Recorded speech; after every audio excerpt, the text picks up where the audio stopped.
তো গাইস, সর্বোপরি আজকে আমার বাসার সামনে এসে পৌঁছেছি। অফিস থেকে বের হয়ে শাহবাগ মেট্রো রেল থেকে নেমে রিক্সা নিয়েছি। রিক্সা পেয়েছি এমন একজন লোককে, তাকে বলছি আমার কাছে আছে 50 টাকা, মামা বাম সাইডে রেখে দেন।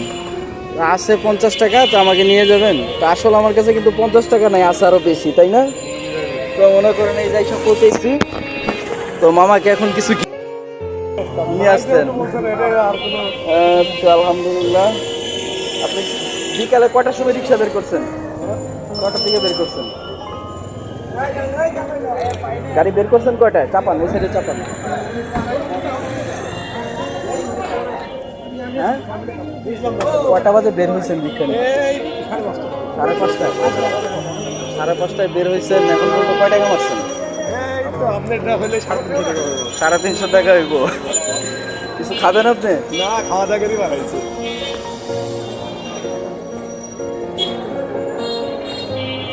এটা আপনার গিফট, আমাকে দেওয়া লাগবে না। এটা আপনার গিফট, আপনি আমাকে জাইনা দিচ্ছেন, এটা সবচেয়ে বড় বিষয়।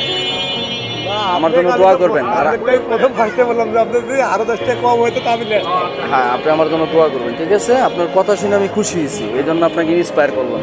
আর আমি ফেসবুকে ব্লগ করি, প্লাস এই জগৎটা আমি আমার শ্রম দিয়ে এই জগৎটা আমি আনছি।